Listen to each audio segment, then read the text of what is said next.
Imagine for a moment that the greatest danger in a lie is not the lie itself. It is what happens afterward. The doubt, the confusion, the slow erosion of your confidence in your own judgment. Most people think liars manipulate through false statements. They imagine someone inventing stories, hiding facts, or twisting the truth. But truly skilled manipulators rarely rely on direct lies alone. They understand something much more powerful. If they can control the way you think, they no longer need to control what you do. Friedrich Nietzsche believed that the battle for power often takes place inside the mind. Whoever influences your perception of reality gains influence over your choices, emotions, and beliefs. That is why manipulators rarely attack openly. Instead, they plant questions that seem harmless. Questions that sound reasonable, questions designed to make you doubt yourself while trusting them more.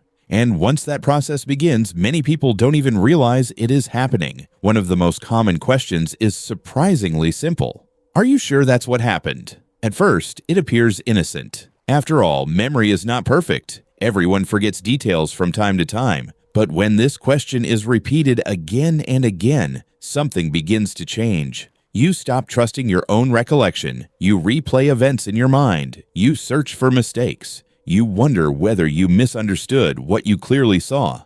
The manipulator understands that uncertainty creates vulnerability. The moment you start questioning your memory, you become easier to influence. Nietzsche warned that reality is often shaped by interpretation, and the person who controls the interpretation often controls the reality others experience. The next question is even more subtle. Why would I do that? Notice how effective this question can be. Instead of addressing facts, the manipulator shifts attention toward motives. Rather than discussing what happened, you are invited to discuss what they intended. And because intentions are invisible, the conversation immediately becomes harder to prove. You begin thinking about their personality, their reputation, their past behavior, anything except the actual evidence in front of you. The discussion slowly drifts away from facts and toward assumptions. And once facts disappear, manipulation becomes much easier. Another question often appears when someone feels their control beginning to weaken.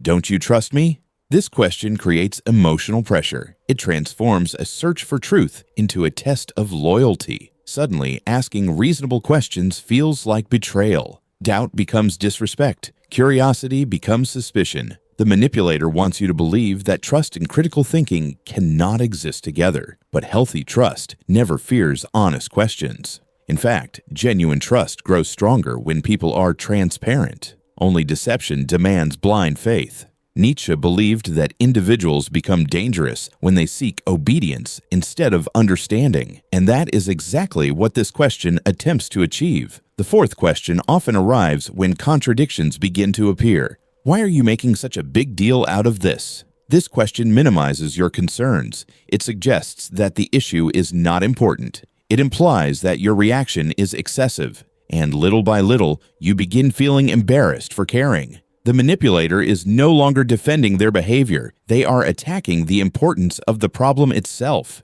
If they can convince you that the issue is small, they no longer need to explain it. Many people abandon legitimate concerns simply because they do not want to appear dramatic or difficult. But truth is not measured by convenience. A problem does not become insignificant simply because someone wants to avoid discussing it. The final question may be the most dangerous of all. Can't we just move on? On the surface, it sounds peaceful, reasonable, mature. But context matters. Sometimes moving on is healthy, and sometimes it is merely an escape from accountability. Manipulators often use this question when explanations have failed, when contradictions have become obvious, when uncomfortable truths are approaching the surface. They understand that most people become tired before they become certain. After enough confusion, enough arguments, enough emotional exhaustion, many simply want relief. And so they agree to move on, not because they understand, not because the truth has been revealed, but because they are exhausted. Nietzsche understood that fatigue weakens resistance. A tired mind becomes easier to influence than a clear and focused one. That is why manipulators often rely on confusion instead of logic. They know that uncertainty drains energy, and drained people stop asking questions. Why are these questions so effective? Because they target something deeper than your opinions. They target your confidence in your own perception. They encourage you to distrust your memory, distrust your instincts, distrust your judgment. And when that happens, the manipulator no longer needs to fight for control. You hand it to them willingly. The most dangerous form of manipulation is not controlling someone's actions. It is controlling the way they interpret reality. Because once a person doubts themselves enough, they begin searching for someone else to tell them what is true.